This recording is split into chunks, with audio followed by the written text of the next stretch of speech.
warahmatullahi wabarakatuh. A'udzu billahi minasy syaithanir rajim. Bismillahirrahmanirrahim. Alhamdulillahil awwali bila ibtida wal akhiri bila intiha. Wassalatu wassalamu ala nabiyyil huda wal mustafa sayyidina wa maulana Muhammadin sallallahu alaihi wasallam wa ala alihi wa ashabihi ahli sidqi wal wafa. Amma ba'du. Qala Allah ta'ala fi kitabihil karim. A'udzu billahi as-sami'il 'alim minasy syaithanir rajim. Bismillahirrahmanirrahim. Fas'alu ahla dzikri in kuntum la ta'lamun. Al-ayat wal ma'na wallahu wa rasuluhu a'lamu bil-murad.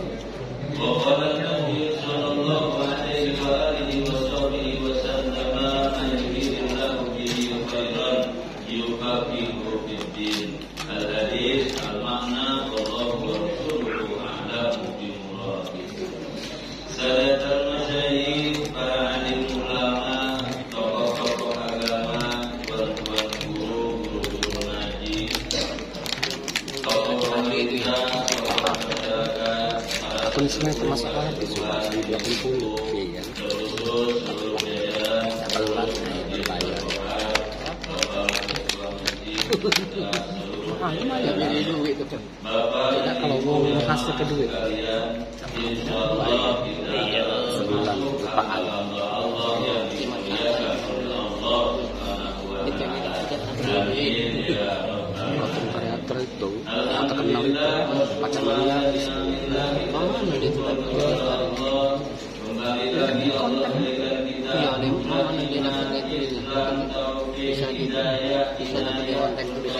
tidak daftar dulu. Sedang kita mencapai target kan, jumlah penonton. Terus kita dapat adsense di YouTube kan. Dapat adsense sudah.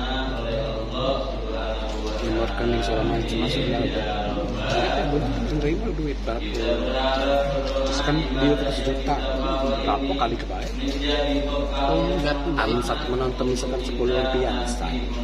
Kali ke juta nonton 10 juta ya bisa. Oh itu bayar itu Untuk kalau kita belum misal udah pakai adsense bikin konten dulu baik. Sampai nemu target. Nah, ada syarat-syaratnya. Subscriber minimal 10. Terus 4 jam tayang. Terus lagi ya. mau dia tahu berapa tahun dulu Jumlah penonton kalau masuk video 10 juta. Kalau yang video panjang wah banyak duit. jutaan juga dipilih. Sebenarnya video kita bagus masalah tapi banyak sebenarnya bikin konten itu sesuai dengan hobi kita baik. Iya, kita mancing kali mancing ya pokoknya konten kreator khusus mancing itu banyak yang terkenal jutaan. Ibadah kita tambah nikmat dirasakan oleh kita.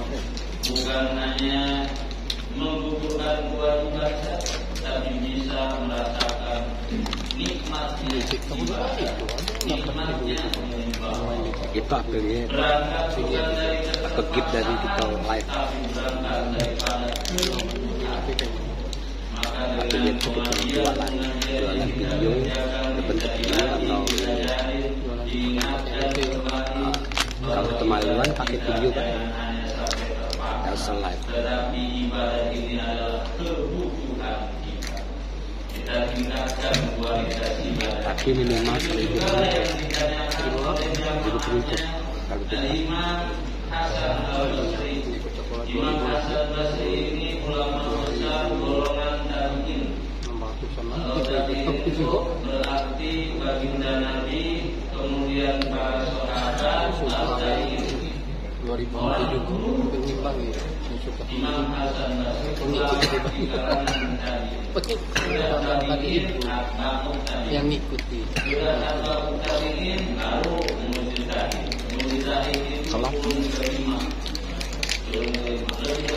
ya pas sudah datang mulai itu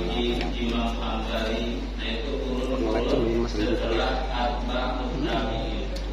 lebih dekat kepada Nabi tentu mereka lebih paham ngikuti ya.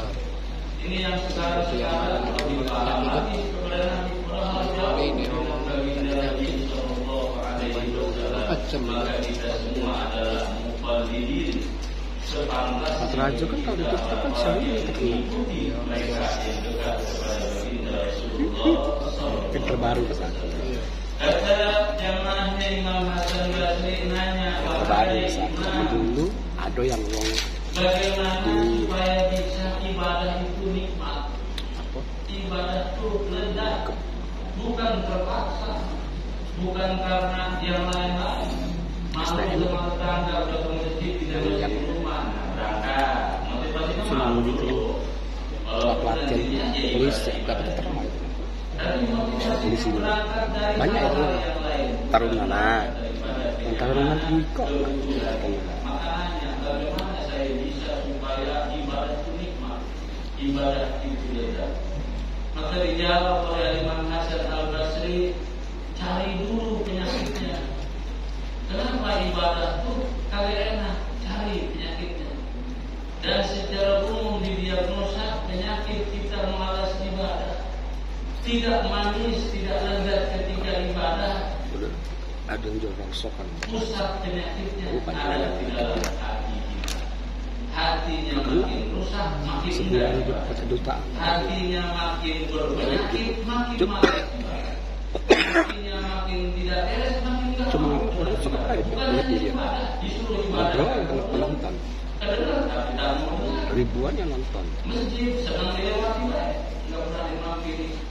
Kenapa? Sakit. Banyak uang betul lagi mana kalau yang kan bibi itu Maka kan. sumber penyakit daripada tidak nyamannya ibadah adalah urusan hati kita.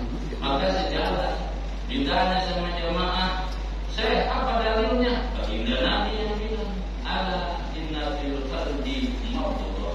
Ingatlah di dalam ala inna fil jasadi mardhah.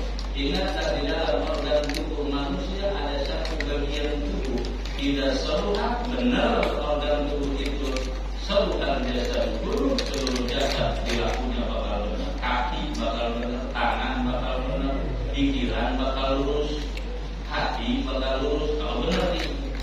Waidah sadar kalau benar fasada jasad seluruh maka perilaku jasad juga ikut enggak benar. Itulah yang namanya qalbu, hati. Hati kalau berpenyakit, nah malas ibadah. Maka kalau Bapak insya Allah ibadahnya sudah lezat semua ya. Sudah merasakan ibadah, sudah merasakan ibadah adalah sebuah kebutuhan. Ibadah adalah sebuah rutinitas. Perlu belajar untuk menjadikan ibadah sebuah kebutuhan. Gak apa-apa berangkat dulu karena motivasinya apa baik. Sudah berangkat tingkatkan sampai menjadi karakter pribadi kita adalah yang senang ibadah. Ditanya lagi Imam Hasan Basri, kenapa orang bisa keras hatinya? Apa penyebab orang bisa punya penyakit hati yang keras? Maka kata beliau banyak faktor. Salah satunya adalah waya'lamuna wala ya'mal. Ngerti ilmu tapi kurang amal, kurang praktek ilmu. Paham ini wajib, ini sunnah, ini, tapi tidak dipraktekkan. Nah, ini biasanya terkenal kepada orang kaya saya ceramah, misalnya ceramah, tapi minim praktek amal. Nah, ini ternyata itu salah satu penyebab daripada hati kita berpenyakit. Lama-lama dibiarin akan berkata. Berarti ilmu minim praktek. Maka diajar oleh baginda Nabi dikasih tahu nanti paling berada di dasar kerak neraka adalah orang-orang alim. Mereka yang pandai, jadi pandai, banyak paham ilmu, tapi ilmunya hanya hiasan mulut saja, bukan hiasan hati, bukan hiasan ibadahnya. Artinya tidak memakai ilmunya untuk bekal ibadah. Alhamdulillah nih. Maka saya mohon doa kepada semuanya agar apa yang kami miliki menjadi manfaat untuk diri kami bisa istiqomah dalam ibadah. Nah, Bapak Ibu jamaah rahimakumullah. Kemudian apalagi kurang syukur, kurang syukur sama penyebab daripada keras hati kita, bekarat hati kita, kurang syukur. Mana lagi kata Imam Hasan Basri, wa yudkanuna mautahum falam ya'tabirun. Kita mengiringi jenazah tetapi tidak mengambil iktibar, tidak mengambil pelajaran terhadap peristiwa itu, bahwa kita juga bakal dibunuh, kita juga bakal wafat, kita juga bakal meninggal. Kurang ambil pelajaran ke sana, makin keras berarti. Maka kalau pengen lembut hati, ingat-ingat bahwa entah kapan bakal balik kita.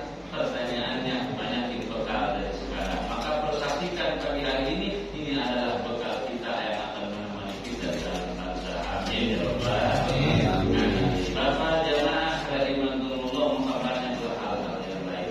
Terus cara kita kalau sudah berpenyakit hati kita, bagaimana wahai Imam Hasan Basri? Imam Hasan Basri tidak rajin-rajinlah duduk di majlis ilmu. Senang-senanglah duduk di majlis ilmu. Nah, di majlis kayak ini kita pengajian ini ngobatin penyakit hati kita. Karena ngaji fungsinya adalah membenarkan perasaan benar, membetulkan perasaan betul. Kalau sebelum ngaji ibadah paling khusyuk perasaan, paling benar perasaan. Ketika kita ngaji, mengkaji ilmu agama, Masya Allah, apalagi urusan fikih detail, bukan cuma urusan hablum minallah baik, urusan hablum minannas dibahas semuanya. Kalau kita mulai makan ngaji adalah salah satu obat untuk penyakit hati kita. Nah, Bapak Ibu jamaah rahimakumullah, karena ibadah kita mesti lurus, kita pengen ibadah kita diterima oleh Allah Subhanahu wa taala. Amin ya rabbal alamin. Maka godaan-godaan dalam ibadah itu banyak. Kita ini dulu dari zaman nenek moyang kita, Nabi Adam alaihissalam kan digoda. Siapa musuhnya yang goda? Iblis. Siapa? Iblis. Oh, iblis ya. Nah, kenal kan? Iblis musuh kita. Dari zaman dulu Nabi Adam digelincirkan supaya tergelincir, supaya tidak taat kepada Allah, digoda oleh segala macam. Sampai keturunannya sampai sekarang digoda.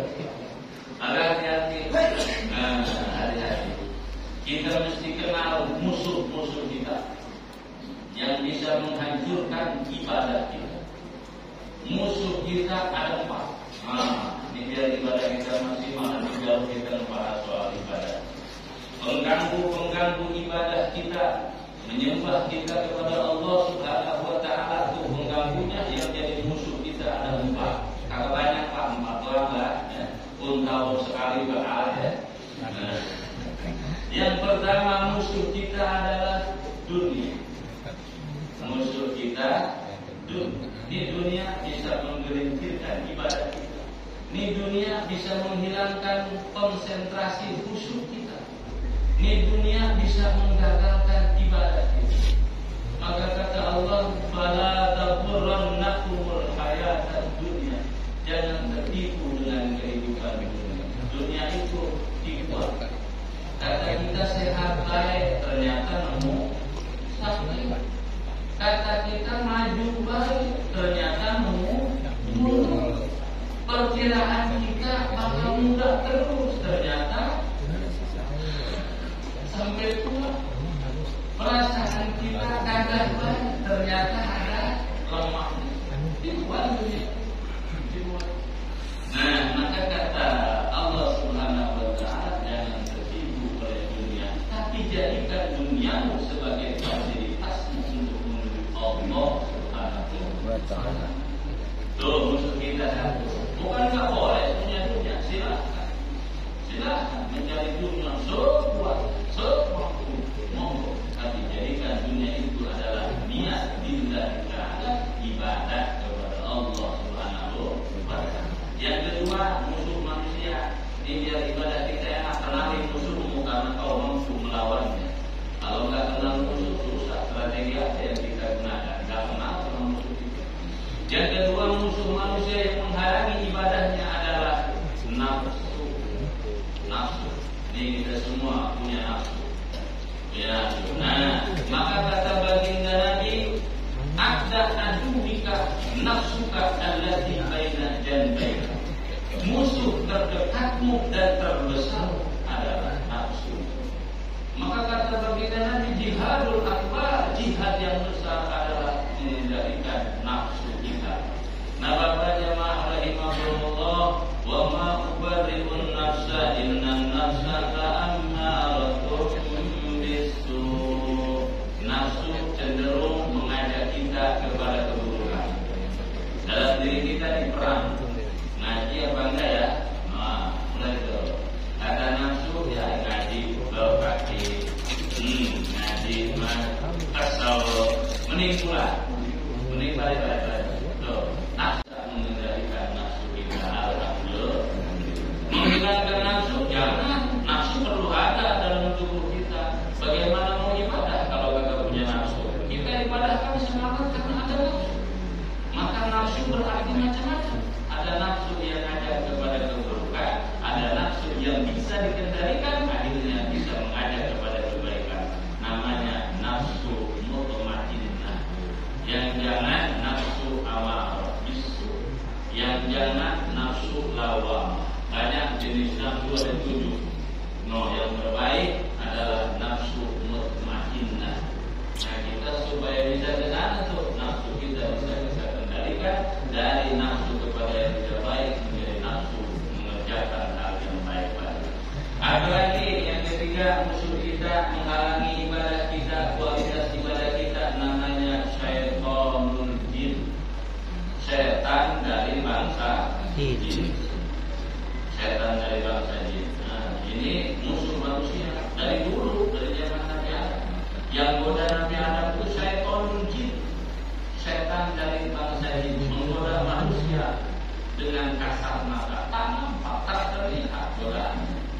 Kenapa? Karena mereka menyusup di dalam aliran darah kita.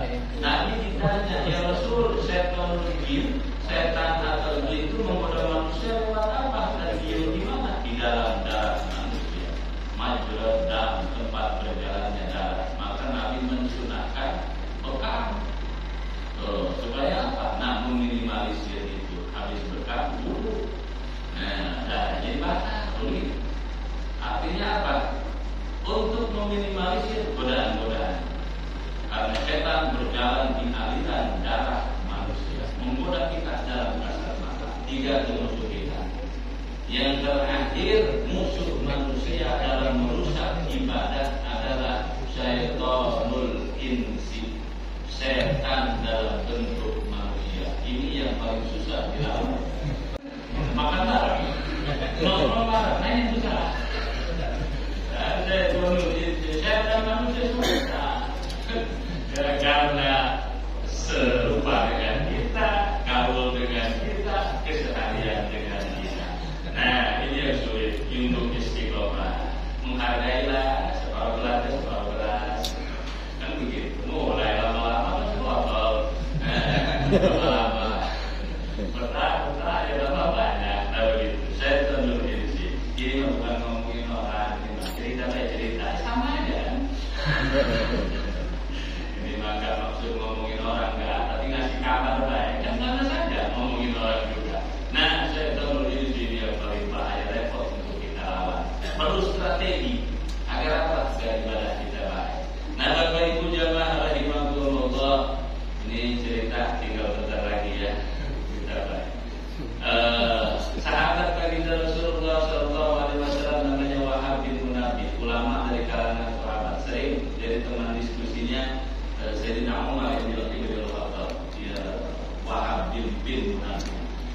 Beliau itu menceritakan satu ketika Allah Subhanahu wa taala memerintahkan iblis. Iblis ini orang taat, makhluk yang taat kepada Allah. Sebelum manusia diciptakan, itu iblis duluan yang diciptakan. Yang nyolain tes drive-nya surga, iblis duluan. Ada tes drive. Surga itu tes drive-nya itu iblis dulu nempatin di surga. Lalu tak lama Allah menciptakan Nabi Adam. Maka kita sama iblis itu senior kita. Itu senior, kita junior. Makanya agak sulit kalau lawan senior ya, maklum. Nah, iblis itu. Maka satu ketika Allah memerintahkan iblis, wahai iblis, menghadaplah kamu kepada makhluk yang termulia, yaitu baginda Rasulullah Sallallahu Alaihi Wasallam. Hadap, siap, siap ya Allah. Mau ngapain saya ngadap? Ketika kamu ditanya, jawablah seadanya dan sejujurnya. Iblis mampu Allah. Iblis malah pernah nyembah berhala. Iblis terusir dari surga bukan karena nyembah berhala. Iblis terusir dari surga abadi di neraka bukan karena mabuk, bukan karena zina, tidak. Dosa iblis cuma satu, terusir dari neraka abadi, terusir dari surga abadi dalam neraka. Dosanya cuma satu, hasud. Sama Nabi ada. Iblis dosanya satu, terusir dari surga. Kita yang dosanya banyak. Kira-kira gimana tuh?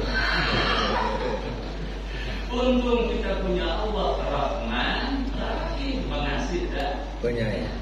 Luar biasa. Walaupun dosa kita banyak, ampunan Allah lebih banyak. Dosa kita besar, ampunan Allah lebih besar. Masya Allah. Alhamdulillah. Akhirnya singkat cerita, baik kata iblis, saya akan menghadap baginda Rasulullah Sallallahu Alaihi Wasallam. Maka iblis menghadap kepada baginda Nabi. Kaget baginda Nabi. Man anta, siapa ente? Dijawab sama iblis, nama saya iblis. Mau ngapain? Disuruh Allah. Disuruh apa? Menghadap engkau. Disuruh ngapain? Mungkin ada yang ditanyakan ya Rasul kepada saya. Mau saya jawab? Karena disuruh Allah jawab. Kemudian Nabi mewakili kita agar kita ngerti musuh kita.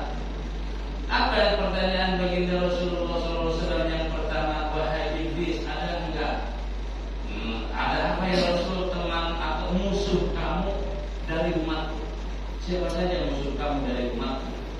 Jawab iblis, ada ya Rasul. Musuh saya dari umatmu termasuk orang KSK Indo ada 15. Ada 15. Musuh saya ada 15 ya Rasul. Siapa saja? Kayaknya ketua masjid masuk nih. Mana saja yang 15 orang itu?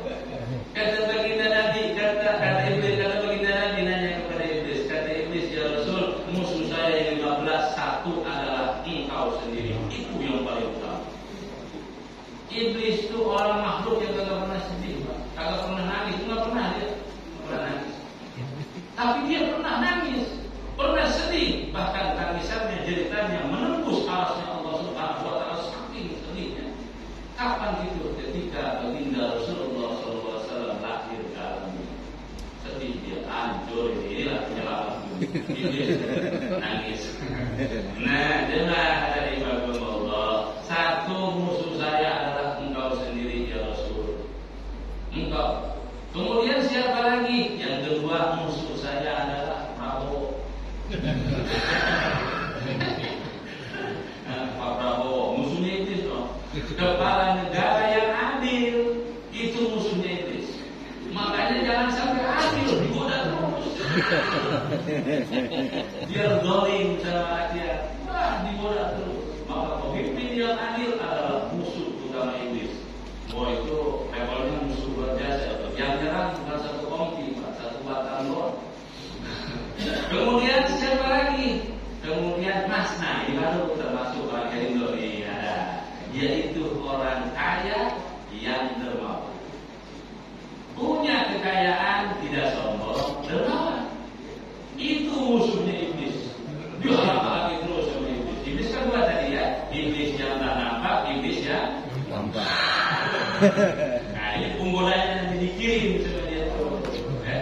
Mau kemana? Sedekah antar. Berarti itu sekian. Tanyakan orang juga segini.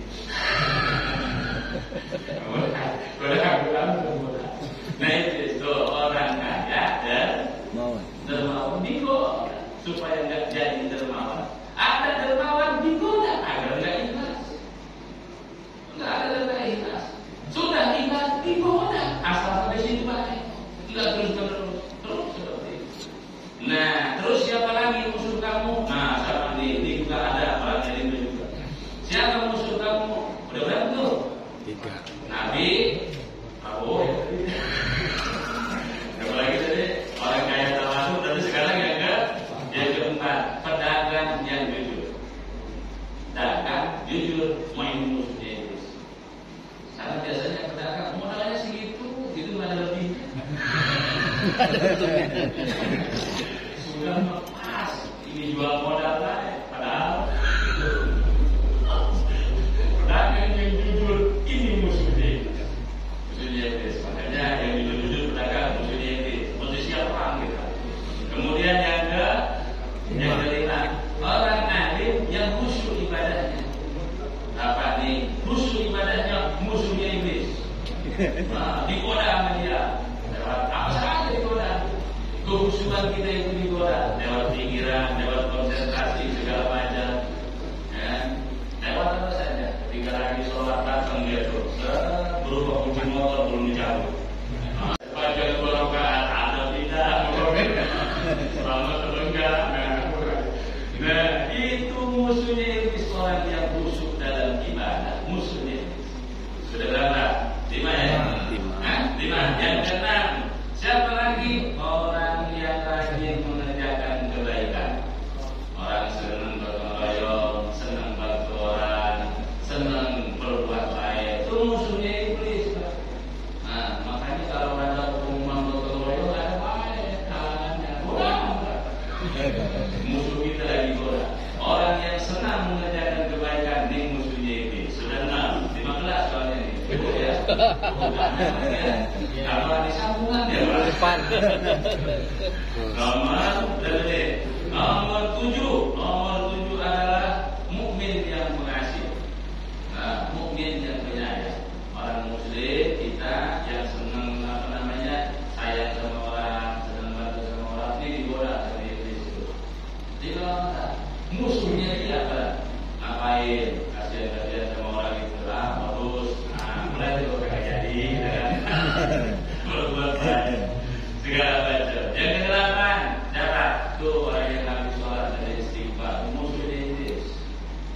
Astagfirullahaladzim, ya Allah, ampuni dosa saya, ya Allah, dosa kedua orang tua saya, ya Allah, dosa keluarga saya, ya Allah, ampuni, ya Allah. Musuhnya iblis, orang-orang yang mau sholat dihalangin sama iblis.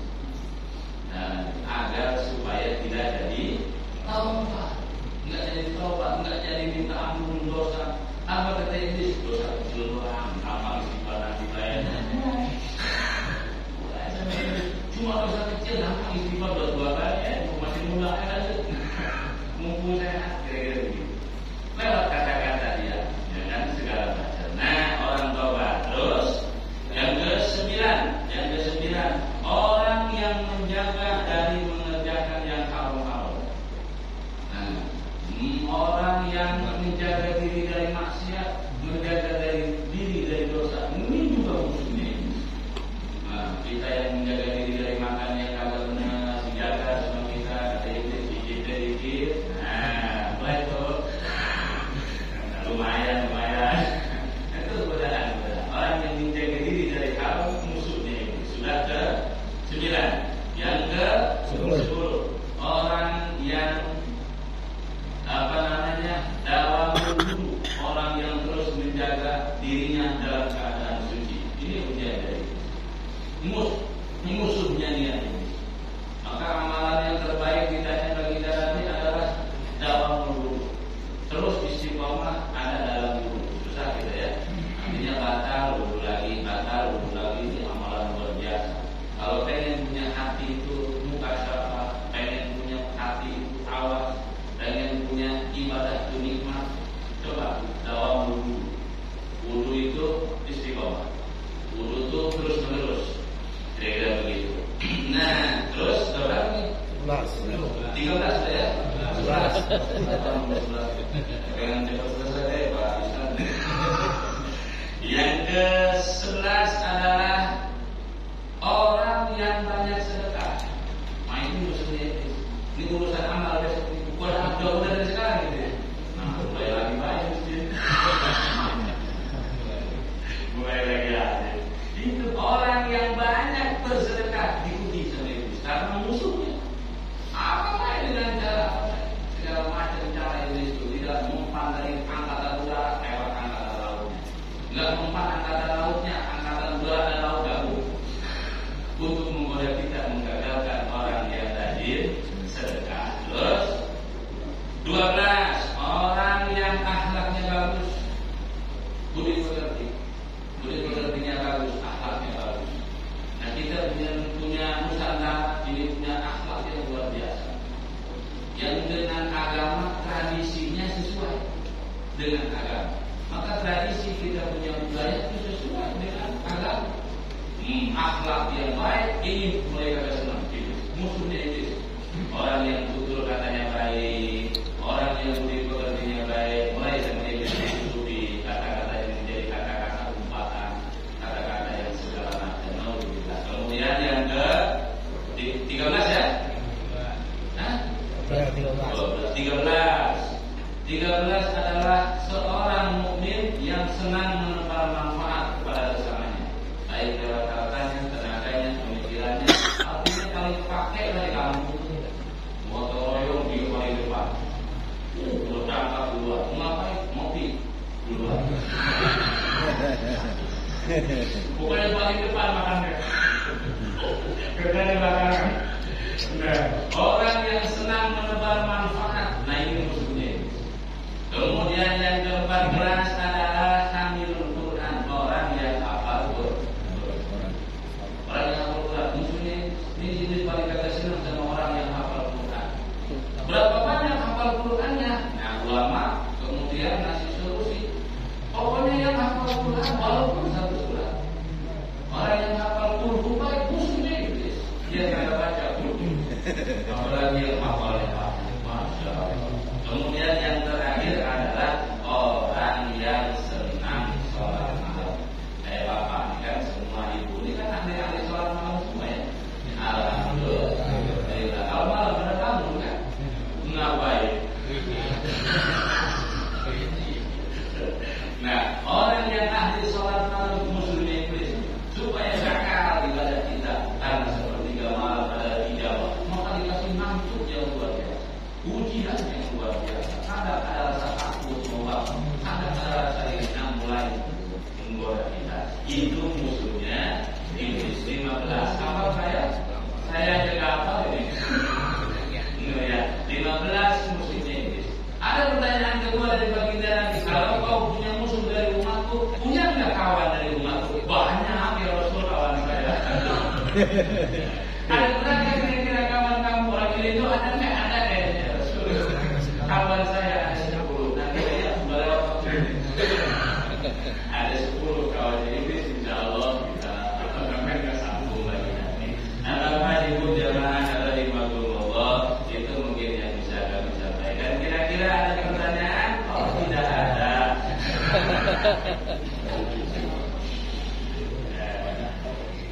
Silakan Bapak Ibu kalau ada pertanyaan. Enggak ada ya?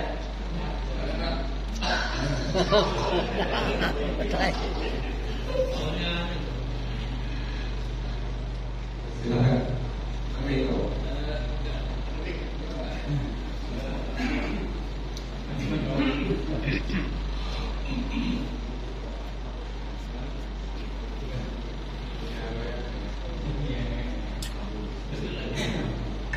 Baik, Assalamualaikum warahmatullahi wabarakatuh. Masalah adab. Masalah adab.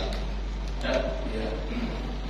Kalau di tentara itu kan yang junior kan biasanya.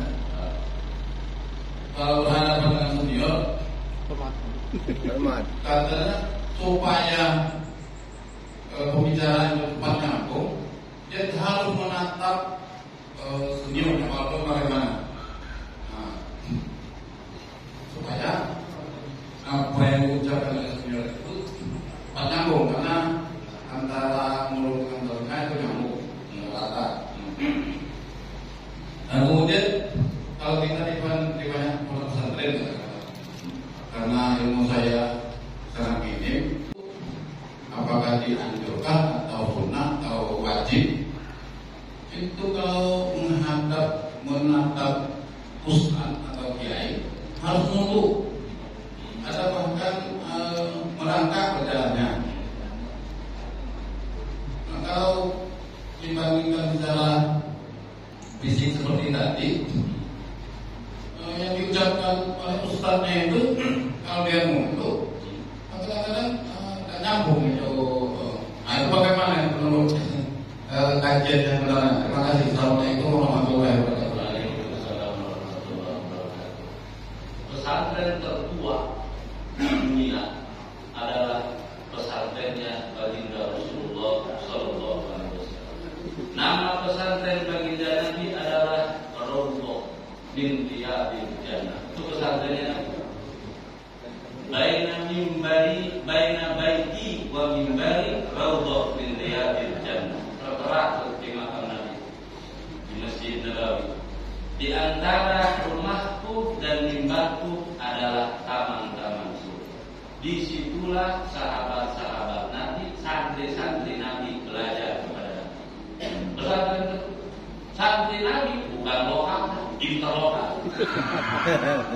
Ada santri Nabi dari Ethiopia, Afrika, namanya Bilal bin Rabah. Ada santri Nabi dari Persia, namanya Salman Al-Farisi. Santri Nabi dari Rum ada. Banyak santri Nabi belajar kepada Nabi di pesantrennya Nabi di Mundur. Dulu santri-santrinya Nabi yang sekarang dipakai oleh pesantren di Nusantara adalah mencontoh pesantrennya baginda Rasulullah Sallallahu Alaihi Wasallam. Sahabat itu adab kepada Nabi. Mereka tak pernah berani lama-lama menatap baginda Nabi, saking mulianya baginda Nabi Sallallahu Alaihi Wasallam. Kemudian sahabat bertabaruk kepada Nabi dan segala macam, dan kemudian diadopsilah oleh kalangan pesantren dengan dinamakan adab dan akhlak. Nah, kemudian ada yang berlebihan, ada berpendapat, ada yang memang pendapatnya sesuai, tidak ngalangin jadi santri. Kalau kami ngalangin, ada satu ungkapan dari Imam Ali bin Abi Thalib radhiyallahu anhu, "Ana abdu man 'allamani walau harfa." Masyhur ini ungkapan Imam Ali. Apa kata Imam Ali? Aku adalah hamba sahaya, membahasakan dirinya sebagai budak dari orang yang mengajarkan aku walaupun satu huruf. Kenapa? Karena satu huruf itu yang mengantarkanku ke surga. Maka alangkah besar jasanya orang ini. Nah, maka adalah adab dan penghormatan, bukan nyembah. Tidak. Karena nyembah itu hanya kepada Allah Subhanahu wa Ta'ala. Kita cium tangan orang tua menghormat. Saya menyebut Pak Yusran pakai bapak, tidak langsung nama Yusran, tapi pakai bapak, penghormatan, dan itu baik. Kita juga menyebut Nabi dengan Sayyidina, penghormatan. Nah, kepada yang terhormat bapak, nggak pakai nama langsung. Itu daripada bentuk adab penghormatan, dan itu baik. Itu perintah dari Allah. Jangan kau panggil nama nabimu seperti memanggil nama kawan atau saudara. Maka berangkat dari sana itulah pendidikan adab dan akhlak. Maka kemudian salah satu bentuk pendidikannya menatap guru sama dengan lawan, katanya begitu. Jadi kalau ada guru berlawan nih, tapi dalam satu pelajaran guru ngajarin harus menatap mukanya. Belajar apa? Belajar tajwid Quran. Nggak bisa santri itu mundur balik, kapan bisanya? Karena guru harus dilihat, bobol, dada, begini harus. Kalau bapak belajar tajwid, belajar makhorijul huruf, wajib menatap tuh muka guru, mulutnya itu tempat keluar buruk gimana?